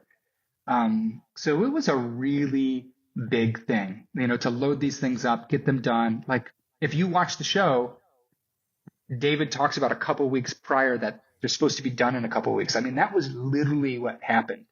So we sent VIN number 1 and 2, the first 2 Rivian vehicles, down to Patagonia and drove them back up. And it's just a wild thing. I ended up going down and filming with the guys at one point in time. They had a down week, and I shot more content with the vehicles while we were in Peru because they needed to take a couple-day break. I think I forgot what happened, but they were going to take a few-day break in Peru. So I flew down with the team, and we shot more content. I shot stills. You might as well use it while it's down there, man. Like, let's go utilize this opportunity. Yeah. We had to tow charge. It was crazy. I mean, what do you mean? What's tow charge? So you can't. I mean, in these early vehicles, like these engineering mules, in theory you could get towed and essentially regen energy the whole time. So if you ran out of steam, you could get towed by a truck. Let's say it's a semi or whatever, and you could pick up a lot of range real fast because it's essentially like 4 chargers then at each wheel. Yeah. So there was a lot of crazy stories, but they finished, man, and we learned a lot about the suspension engineering, routing lines, all kinds of stuff, like esoteric details. But most importantly, it was, a lot of really, really amazing individuals to be part of that and to make it happen. And I cannot imagine that anything like that could happen again. It's too insane, the ingredients that had to go to get it done. I mean, I think that's the kind of moxie that it takes, though. That mentality of like, yeah, we're going to do this. That's the moxie that it takes to make something like this happen, especially when the odds are so stacked against you. Even as all the success that you guys were even having up to that point, the odds are still stacked against, any startup. It's very difficult. And I think you have to take risks like that and hope that you have the right people around you that can make it happen. Yeah. And it was probably one of the first times too, we're letting go of the vehicle. Well, one, they didn't exist prior, but, letting go of the story. Prior to that, we controlled the story and the narrative. As I mentioned, like that 2017 timeframe where we started to refocus the business into what the vehicle is today, I decided I wanted to really start focusing on the brand because nobody was doing it. We were going to come out of stealth mode. We talked to an agency or two, but it just didn't feel authentic enough. And going back to my skateboarding past, like these brands were built, maintained, and run by skateboarders. That's how you knew they were authentic. So it was really easy. Granted, that's a very overused word. For me, there was a way of bringing Rivian to life that did not feel like a traditional car company. So we put a lot of effort into trying to shape what it would look like. So it was just another task I decided to start doing. I'd always been a photographer, always been interested in photography and storytelling. So for me, it was just an opportunity to try to, evolve as an individual and do something a little bit new. And ultimately, The Long Way Up was one of the first times we were essentially putting the story in the hands of somebody else, with zero. Granted, we put a lot of effort into making the production happen, but ultimately, it's the storytellers. You let go. On the other end. Let go. It's like putting your kids on the school for bus to kindergarten. Yeah, that was tough. See you later. It's like you're reaching out as they go.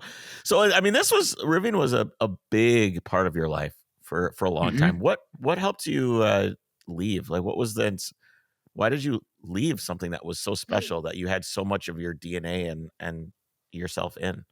Well, it was always hard. Let's just say that. It is not like I joined as the 15th employee. When I left 9 months after IPO, there was about 15,000 people in the company. My team had grown to about 150, which was running all of the brand marketing, digital design, web, mobile app. How did you adapt to that, man? How did you adapt to being the one guy to overseeing 100 people? And it just happened really organically. It was always like when you work at a startup or you work at a small company or you do things for yourself at your home, you have to make a decision whether you're going to just get it done and learn how to do it yourself, or you're going to ask for help or hire the people or whatever. And for me, it was just like, somebody needs to build the brand. I think I can do it. And I'm going to do that. And so for us, it was just a matter of like, it was an extension of all of that research work was now getting put into these new touch points, like how you communicated, how you showed up in the world, how you looked and felt, the typography that was on the wall. Yep. So it just became another extension. So for me, it was just like, yeah, I had to learn, different types of leadership skills, like, cause I hadn't led a big team like that. But it did take its toll. Like, building a big company it's not for the faint of heart. I mean, you have to devote every hour of your life to doing that work, and you have to do it with just a relentless passion. And that's something that RJ really instilled. I mean, the guy has the ability to work harder than anybody I know. And in the early days, that was really challenging when you get the 10:30 Friday night text message, can you help with slides? Like, he was working on a deck. Can you help with slides? He'd be like, ah. That sounds familiar with Overcrest. But I did it. Building and decks. Yeah.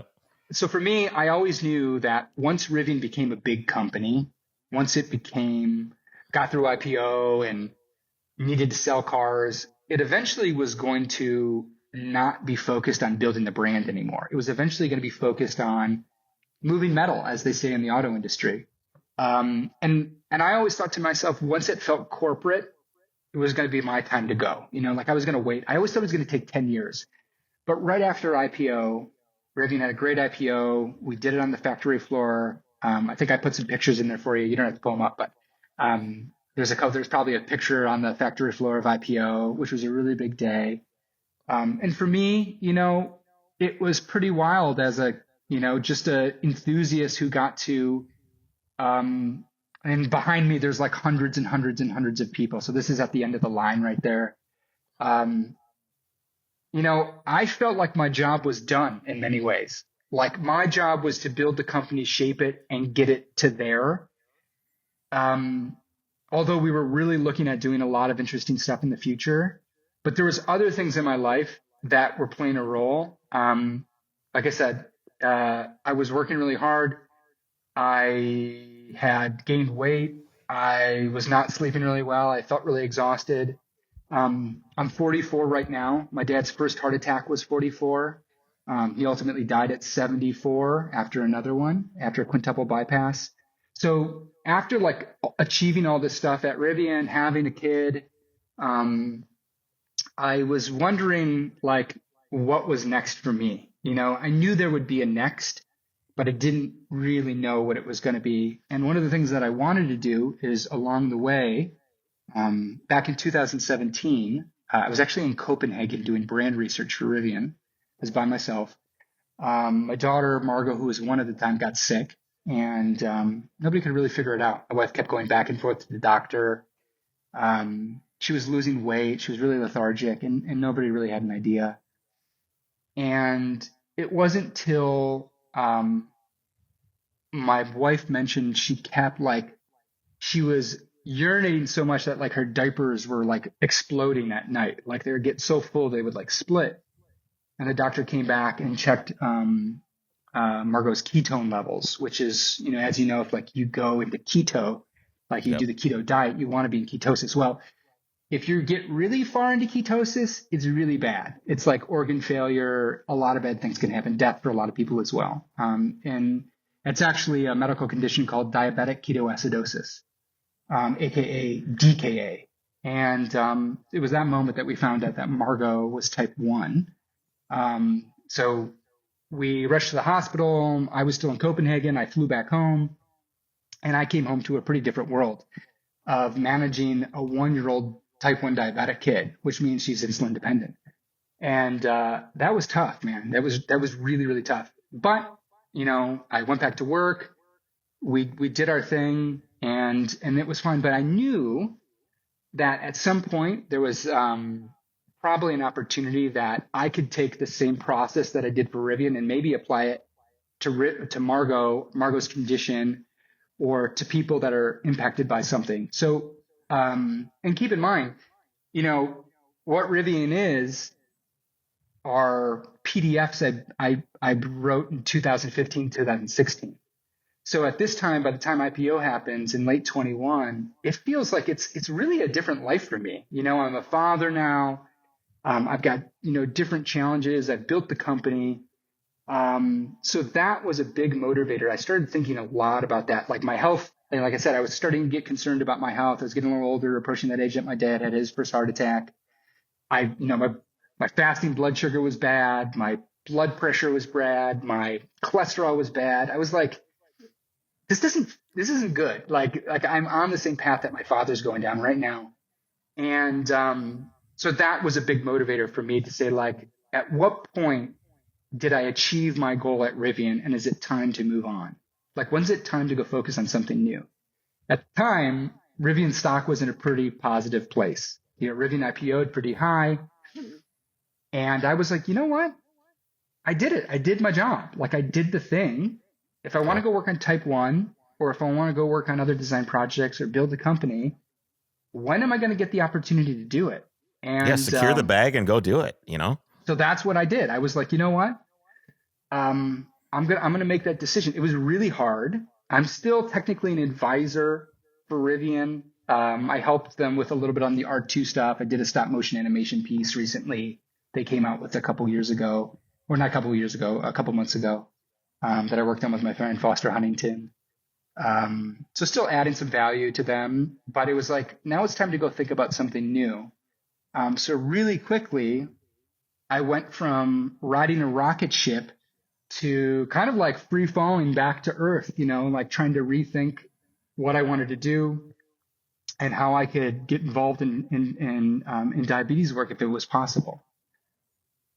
So was it something that you saw a specific need, or did you just kind of start investigating and then figure out what the need was? What was your visibility on what could be done, or what was missing?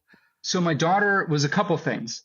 The process of getting diagnosed with chronic illness and like moving into managing chronic illness can be quite challenging for a lot of reasons. And this goes for a whole host of things, like whether you have like physical activity requirements now, nutritional regimens, medicines you need to take. That happens all over when people get diagnosed with chronic illness. Type 1's a little more interesting because it's kind of life or death on a daily basis in many ways. Like low blood sugars can kill you any day. High blood sugars can kill you over a lifetime. And that's what, people that are afflicted with type 2 or prediabetes ultimately have to deal with. So for me, I thought the kind of onboarding process in and around management of chronic illness could be a lot better. It's really disconnected. As you know, the medical industry is kind of, it's like big private companies, this and that. With poor corporate bedside manner, I would say. Yeah. So we learned a little bit about that. So I thought, okay, there's technology out there that she uses, like continuous glucose monitors. There's insulin pumping. There's all these places that may be ripe for some level of disruption, or at least kind of taking that innovation thought process and applying it to it. So as I stepped out of Rivian, I found myself with some free time. I got to do a bunch of things that I didn't expect to get to do. I designed a workforce housing for somebody, actually the people that own Rivian's offices, because my wife and I designed them back in the 2018, 2017 era, like its Plymouth office. But ultimately, I really started looking at companies. So I got to have a lot of really great conversations with people who make diabetes technology, specifically or in and around kids, and start to look at a couple areas that I might get involved in. So I worked with a number of folks on them from a freelance standpoint on how to make their products a little bit more customer centric, how they could make their mobile applications better, more easy, more user friendly. What is the biggest miss for these companies when you're looking at in this industry, the medical industry? What's the biggest miss that you felt you could help them out with? Well, I think good design can help. It sounds really simple, but if you look, there's a really wide gamut of people who are afflicted with these challenges. And specifically the technology products go everyone from like they're approved from 2 years old to like people who are in their 90s and they're still cumbersome. They're hard to use. They're hard to figure out. So just doing good design and allowing some of that stuff to infuse what the products are, whether it's a mobile design, a physical product that you interact with, all of that stuff has a tremendous amount of opportunities. Are they just obsessed with utility? Is that kind of the issue, or is it just like, hey, this just needs to work? Just because of like the medicalness of it, it just has to work. I feel like that might be the trap that they're in. Is this just has to work? For sure. There's like 2 or 3 traps. One, they're historically very doctor engineer driven, right? So like you don't really see the design discipline playing a big role in shaping these companies. It's changing, but it's not a huge thing. 2, the FDA. So a lot of times these people approve a product. It's really old. They've spent the money to do it, and it could have happened 10 years ago or 8 years ago, and they're not really looking to spend the hundreds of millions of dollars to bring a new piece of technology to life. So they're kind of bound to sometimes legacy technology. And not to mention the FDA used to essentially require the same kind of rigor for a software app that they used to a physical device. So like think of it like you could build an app in a weekend if you wanted to for something, right? And some of these things are relatively small, but they had to go through a lot of the same testing that a physical device like an implant or this or that would have to. So it made making changes is pretty challenging. And then I think the other thing too is like sometimes these aren't like they're not like cars. It's not like the coolest industry to go work in. So I think that they don't necessarily have like the influx of talent that you get from like the biggest tech companies. Right. To bring that kind of like the latest and greatest into the conversation. So I think like those are 3 areas that anybody can improve in. But it was interesting. So I went out and I met with a lot of these companies. I had a lot of conversations, did a lot of work. But I don't exist, a chief brand officer, chief experience officer, innovation. Like I just don't exist in these spaces. And I think that there could greatly benefit from more cohesion, and it just surprises me with the amount of money there is in the medical world that this just isn't a thing. It started to be a thing 10 years ago, 15 years ago. There's a big infusion of cash from the venture capital space into medical technology. Ultimately, I don't think a lot of those companies really remade their money or got their money back. A lot of those capital companies, because of the time, effort, energy, money that goes into building a medical product. So since then, it feels like there's been a big pullback in the medical space around an infusion of capital. And like, you got to be at that right place where, innovative ideas meet with the people that help bring them to life, especially when they're disruptive technologies that require a lot of money to bring to life. Not to mention, like in my daughter's case, type 1, it's a small disease. There's only 1.4 million people in the United States who are living with type 1. It's a really small disease. There's around 40 million type 2s, and there's around 70 million people that have prediabetes, and like 70% of those will have type 2 ultimately within 10 years. So like if you look at the stats, I grew up these are watching huge markets. My best friend, his brother had diabetes, so I grew up around watching him, do his finger prick, and then he would have to inject himself. This is like 30 years ago, diabetes. So it was like I can imagine the little box that he used to put the little strip in. Not good industrial design, and it's just the regular hypodermic needle is all that he would use. And he had the little vials and stuff like that. I mean, it sure has come a long way since then, at least. Yeah. I mean, so my daughter's 8 now. She's wonderful. She's, and one of the interesting things that I kind of pivoted through working through this process, I thought I'd go pluck the low hanging fruit of technology. That was my first thought. But when I got there, found out there's not a lot of capital in the space, and a lot of it had already been plucked. Now it was like, okay, can you go work for somebody? Can you work with a company and make it better? And ultimately, I found that building some level of resilience is a really important factor. So I started kind of getting more towards behavioral therapy modification, thinking about like If you had a really resilient kid, or you yourself were like fairly resilient as an individual, it starts when you're a little kid. It allows you to deal with chronic illness, death, divorce, crashing your car, financial instability, like personal instability. Like resilience can really play a big role in how you kind of manage these things.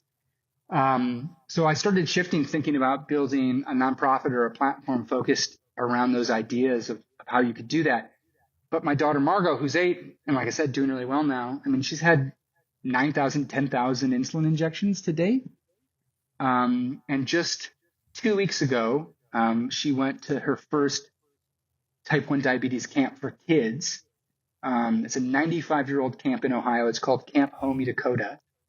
And she got to spend a week with her community, which was a really cool thing. She'd never met another type 1 kid. So this was like a really big thing for her. But ultimately, it's trying to find opportunity to work in a space like this. How has she influenced you, man? How is her personality and the way that she deals with having that influenced you? I mean, it's interesting because you're her father. So every time you go to one of these meetings, every time you do something, you're going to bat for her. Oh yeah. There is that aspect. And then how has she influenced you when you're there? Like, what has she done, or what has she shown you? Well, it was literally something Margot did and said that made me make the decision I was going to leave Rivian. So Margot was about 5 or 6. We moved to Ojai, California during the pandemic. Because we needed to move to California for work. So I just moved to Ojai because it was a good time. And it was kind of a weird, I guess, moving pre-vaccine was a weird time. Like stuff was closed down. It was just weird to move at that point. We used to do a thing where we would ask Margot, does she want her shot here, or this leg or that leg? And we'd go around and we'd kind of poke them to see which one's sore. And she would tell you where she was sore. And then you'd make a decision on where you're going to do it. And this little strong kid had a little meltdown. And she never did. This like never happened. And she just kind of like, a lot of kids don't like shots. And, if this is your 9800 shot, I don't like them either. Yeah, you're kind of used to it. But Margot, she freaked out. She kind of freaked and she said, I don't want it anywhere. And then she was like, when I grow up, I'm getting a pump, meaning an insulin pump. So I don't have to have these shots anymore. It's the first time she's ever said anything like that. And that moment for me was like, what am I doing with my life? Like, why am I not, like, I always think about this, think I could have an impact here. It's time to think about this seriously. And that moment was it. So for me, what Margot's shown me, I think, is like something I am challenged with all the time, which is just being present. It's like you or I think a lot of people are always in the future or in the past, at least me. What am I going to do? What did I do? And I feel like that has really been a huge part of my life, like as a dreamer, as a thinker, I think it's provided a lot of benefit for me in, what we've created. But so much of it is at the expense of being in the moment. And I feel like rally racing, riding my mountain bike, skateboarding, all those things were things that really brought you into where you were, which is a really special place to be in. And I think we take it for granted, like when you get to lock into something like that. It's also all of the work, woodworking or machining or wrenching. Those are same things that kind of like pull you into that moment. And I feel like that's what she seems to have at every moment of the day, like I don't know. And I don't know if I had a wandering mind as a 6, 7 or 8-year-old, but it seems to be like her ability to do that is pretty interesting to me. I was also really busy when we had her. I was working in a trailer at Rivian. We had trailers in the parking lot because we had outgrown that building that I showed you. And I was like in like a construction trailer, like a little, like single wide 20-foot. We had like 4 of them in the parking lot. Yeah. It was cold. And I was in there by myself. and my wife texted me my water broke. And it was like, I ran home and went back to work in a week and traveled a ton, put all of my effort and energy into Rivian and building Rivian. But it does take its toll. Like, it takes its toll on you as an individual, your health, your relationships. And it's easy to forget when we put scale and impact like as a big part of your identity. And that's like building Rivian was all about scale and impact. But for me, building something huge like that is about feeding my ego. It doesn't feed my soul. And I think having those times to spend with them, to listen, to learn, to kind of be present, that like feeds your soul. That's a different thing. So I think like that's, I don't know, it's an interesting thing you learn from kids, and now I have a second one. It was also played a big role. So right after, I was kind of contemplating, like, do I stay for 2 more years? I was actually going to focus on an innovation team. We were going to build an innovation team at Rivian, just dedicated to it. I was going to really try to set them up for the next 5 or 10 years and work like we did, because it was actually getting really hard to work even at Rivian. It was getting hard to work like we did when we were 30, 40 people. Well, of course. More siloed, more politics, more challenges, more legal. We didn't have lawyers in the early days. But part of that, again, all of that stuff kind of was a big trigger for me to say, like, I don't have to do anymore. I did it. And now it's time to focus on some different stuff. Yeah, it's tough because you spend most of your time, I do, admittedly, spend most of my time not thinking about the opportunity cost of what I'm doing, number one. What am I doing? What else could I be doing? But I also spend a lot of time trying to do things so that I'll be able to do that thing later, right? But when that time comes and you're doing that thing, maybe you don't get to enjoy that thing because you're already moved on to the. And I think I don't know if that's like I don't know if it's a coping mechanism for not being able to. Maybe my brain is trying not to be present, because if you're present, you have to think about who you are and what you're doing. And it's a lot more introspective to be present. And when you're constantly thinking about the future, you're pushing it off, and you can forget about it. It's tough. Yeah. I think it has something to do with, our evolution as creatures. I mean, like, there was once a time that, we literally had to hunt and forage every minute of every day to stay alive. As the, you know what I mean? Early man, we roamed and hunted, and our time was filled with that. We moved into an agrarian culture. We got jobs for the first time in many ways.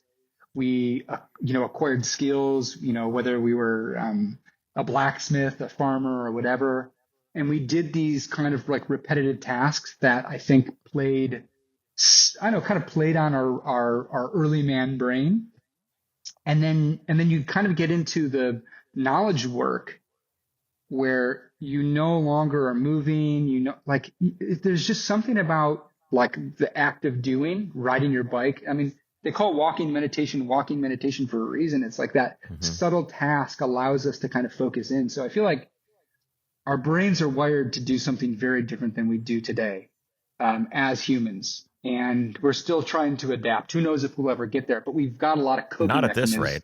Yeah. Not at this rate, man. Things are moving way too fast. It made me think, like, why don't we change our names to be what we do? Like, you could be Larry Parker Brand, and I could be like Chris Kluel Caster, or Chris Kluel event rally guy or something. Why don't we add like Smith? Like, it used to be like Smith or like Schumann or something like that. It's like, I feel like that's a loss. That's a lost opportunity, I think.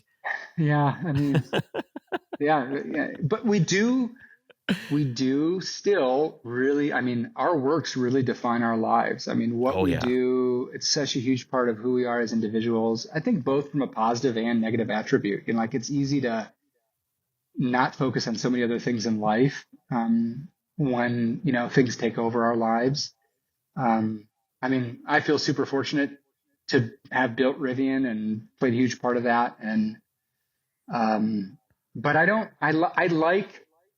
do like the fact of having a lot of other things, that are kind of for me, that are quiet, that define who I am. Like, if you like, most people really don't know I'm such a car guy, or like like my Instagram it's mostly photography. It's not car focused at all. It's kind of, I'm a real stealthy car guy in many ways. But like I'll pull an engine and rebuild a motor at at the drop of a dime. So it's kind of a weird space. How have you dealt with for 8 years, 9 years, your identity was the guy. I mean, you're still the guy who helped build the Rivian brand, obviously, but you're not anymore. It's still, how running its course. It's weird. It's hard, isn't it? It's really weird, especially because when you build something that's like mission based, and like I really made the Kool-Aid, I really played a huge role in doing that. I mean, RJ did too, but like the story that Rivian today was really my baby. And it was just me for a really long time until we brought on lots of other talented, like-minded people that kind of added and reached to it. It is weird. It was pretty weird to walk away from something like that. Not talking about Rivian in the present tense as opposed to the past tense. It was actually kind of funny. I used to do a bunch of furniture work. Actually, the chairs I'm sitting in right now, I designed for this West Michigan furniture company while I was working at Rivian. And somebody who I know works there was like, "Oh, you should help us out again. Like, why don't you do some more work for us?" And I ended up talking to the new director who oversees product. And I went on about Rivian for like 15 minutes. She was like asking me about like, "Okay, what do you do? And at the end of this like kind of 15-minute spiel about building all this in the brand, she was like, "Oh, I've never heard of them." And I was just like, no, like I just felt small inside. Like I really felt like it had too much impact on my identity. And I really needed to like put effort into doing that, making sure that there's like so much other richness in your life and who you are and what you are. And I've let Overcrest define and dominate who I am for 5 years now. Like it's just like I can't not, I'm always doing Overcrest things. I'm always, everything somehow has this tributary that goes back to the Overcrest River. As much as I try to extricate myself, and obviously the podcast makes that almost impossible, but just in terms of like other things, I try to not make it about me or, and it's hard because it's become who I am. It's my identity now. Yeah. And I don't know if that's a good thing or not. Well, I don't know if I should be defined that way.